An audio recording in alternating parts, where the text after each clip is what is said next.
Yeah. Hi, dude. Hey, bro. What's up, Broseph Stalin? Oh my God. Do you like the song Bohemian Rhapsody? Yeah. Do you like Brotato Tots? Yeah. Do you like breakfast? Do you like I don't know. I was going to say. Do you like the I like bologna sandwiches. We have a bromance. Yeah, we do. We dude. But we're not brawling. But we are broke. Welcome to Luminol. It's a podcast. We talk, you listen, and then it ends. Welcome. That's all we have for you. And the things we talk about are murder. Yeah, and crime stuff. Conspiracies. Aliens. Strange histories. Beer. Bros. And that's it. And then it's over. Yeah. I'm Sarah. I'm Caitlin. I am not going to be drinking beer today.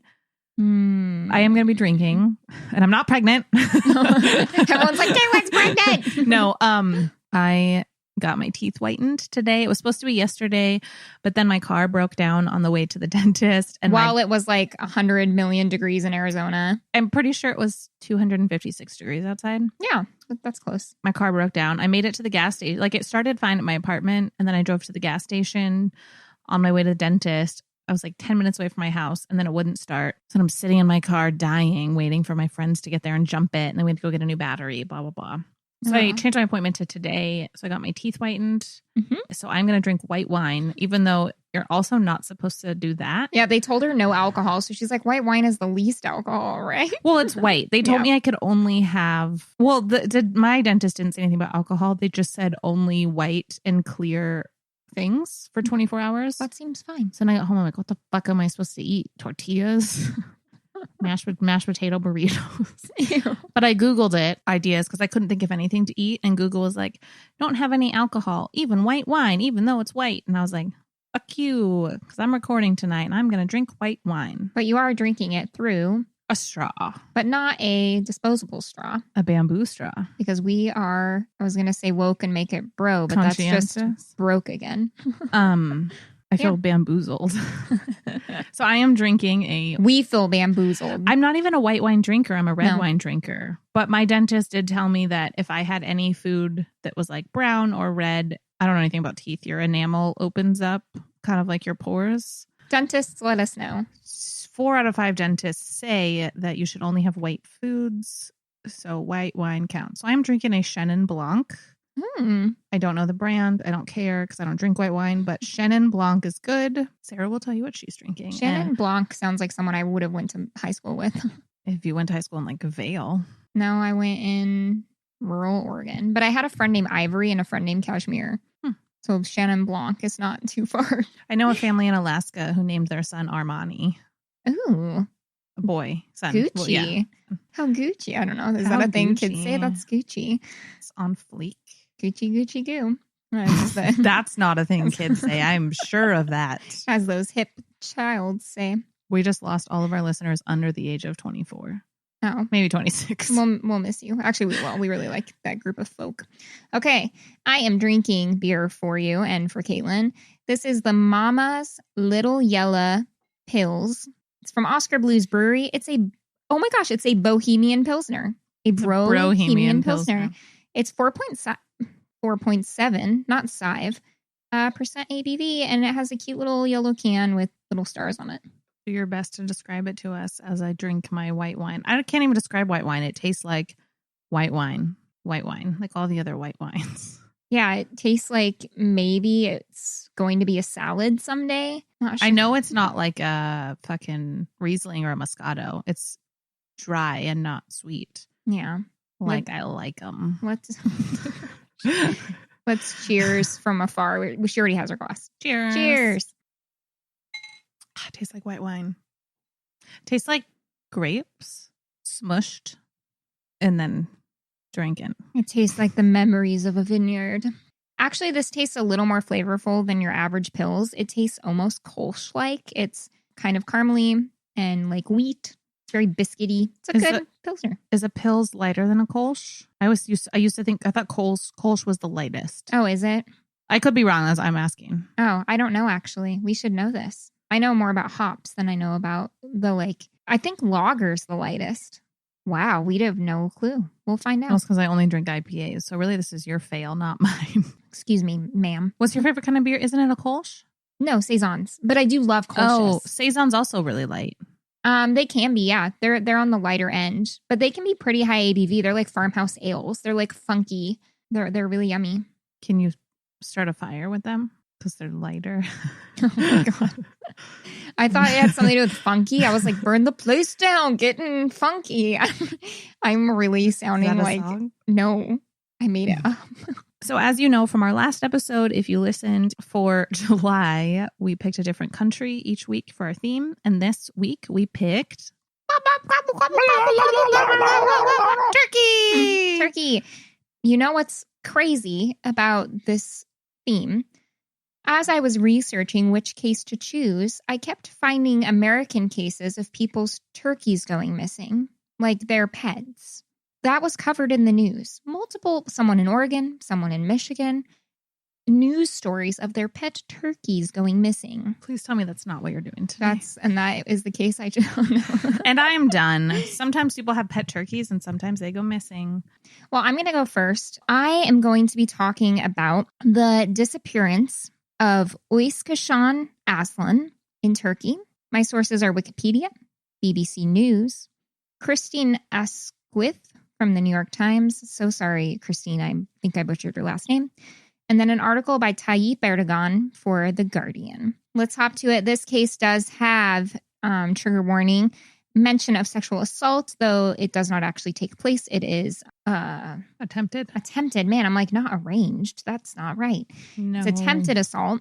And of course, murder. We are a true crime podcast. Okay.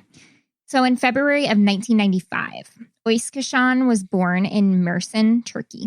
And Mersin's a city on the Mediterranean coast, and it's filled with like stunning historical sites and artifacts and really beautiful beaches. Some of the top searches for Mersin and Google are, is Mersin safe? And then there's also a lot of search about travel information because it's a tourist kind of city. It's a really ancient city, and a lot of people love to go there. A lot of people search is Mersin in the EU, is Mersin English speaking, like people, so you can tell it's people who are like, oh, I'd like to go travel here. It looks pretty. Mersin is a metropolitan city known for its Turkish cuisine, skyscrapers, and its university.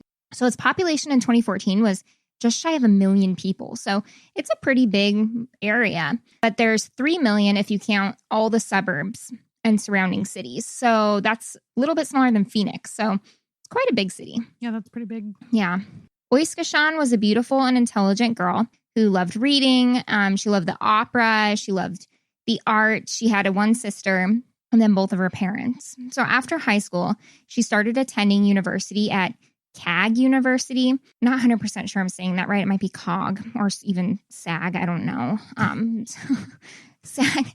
Anyways. What's that movie? Ask Me About My Wiener. What's the shit?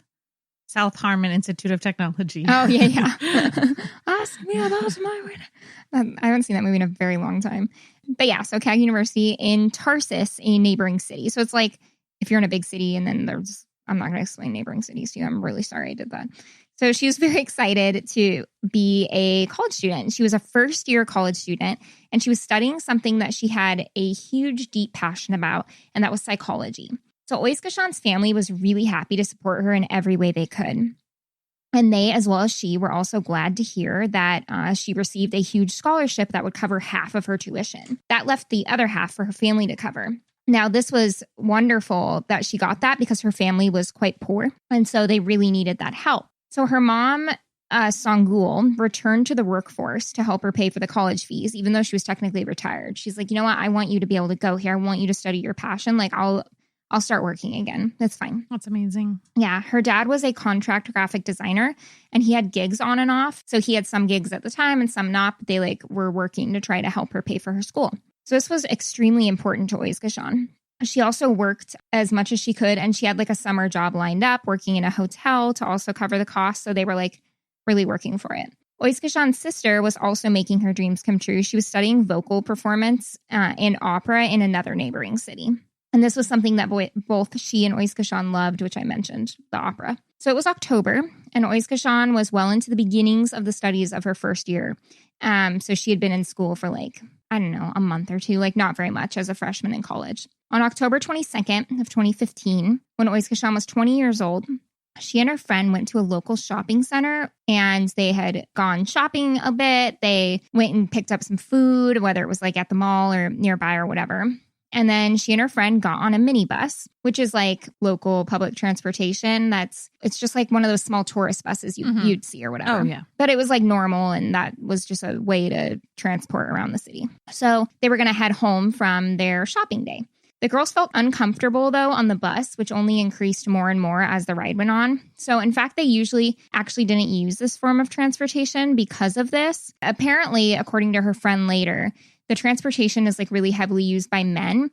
And in Turkey, which I think Caitlin will get into based on what I know about what she chose, there is a huge issue of femicide, which is the killing of women. And so anyways, they were just on high edge. I won't speak for them. Her friend mentioned that every single time a guy would get off the bus, they would leer at the two girls and then look at them through the mirror of the bus, in the distance. They're just very leering, I guess. And according to the friend, they didn't like it at all, neither of them. And they were ugh, this is really awkward. So the two women were the last on the bus with the driver. It was her friend's stop, second to last. And so her friend said goodbye, and she got off the bus and left Ozgecan as the final passenger on the bus. So back at home, while this all kind of pans out, which I'll get into, back at home, Ozgecan's family were concerned because it was time for Ozgecan to be home, and she hadn't came yet. So they waited and waited. And evening came on, and they were this is not like Ozgecan at all. And she still hadn't returned home. So they were immediately worried, and they actually took no chances at all. And within a couple hours of the time she was supposed to be home, they reported her missing. They're something is the matter. Yeah, they didn't wait. So when she was reported missing, the gendarme, which is essentially a service branch that's responsible for public order in areas outside of police jurisdictions, which is interesting to me because I'm not sure we have something maybe a security guard. It's not the same thing, though, because the gendarme is for the public, not just someone at a specific center. No, no. I guess if you are on a reservation or some the villages in Alaska, that's all it makes me think of. But no, you're right. That sounds different than what you're saying, but it is. Yeah. So anyways, it's kind of like a police force, but just a different type of police force. The gendarmerie, as the thing the gendarme is in is called, were actually oh, you reported this girl missing, Ozgecan. We actually think we already have a lead. So the gendarmes say that earlier that evening, so a couple hours ago when Ozgecan was supposed to be home, a minibus driver had stopped at a gendarmerie checkpoint to ask for directions somewhere.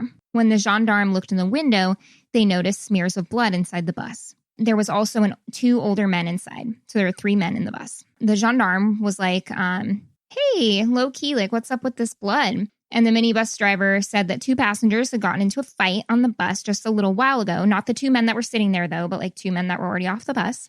And then the gendarme were okay, we're going to need you to step off the bus. It's a lot of blood. Mm-hmm. And they interrogated the bus driver and the other 2 men, but then ultimately let the 3 of them go. They were okay, whatever, fine, we believe you. They give them the directions to get to wherever it was they wanted to go. And they watch the bus go up ahead, and they're so you're going to go pull out of this, you're going to go straight, and then see up there, you're going to take a right or whatever. And the bus, they finish their interrogation, the bus goes, and the bus just takes a weird left U-turn into a wooded area. They're that's weird. They didn't even go in the way that we told them. So gendarme was okay, that was fucking weird. So when they get the missing person report, the gendarme is oh, the creepy bus. This is in the area. This makes sense. Maybe it has something to do with this bus that just gave us the creeps. So this begins a search for the minibus via the gendarme. So they're going to start looking. And it actually didn't take long at all. They were able to bring in 2 of the men, the minibus driver, and then one of the other men was actually the minibus driver's dad. So they took in both of these men. And the gendarme then searched the bus and found a hat on the empty bus. So they took that in too. They're well, maybe this hat is relevant. It was a woman's hat. So the driver of the minibus began to talk, surprisingly, right away. He said that, because they questioned him about the Ozgecan, this missing girl. So he said that, yeah, Ozgecan was on the bus. She absolutely was. She was the last one on the bus. And then he was and I tried to rape her. He just flat out said that. From what I'll tell you in my next case, it's not shocking that he admitted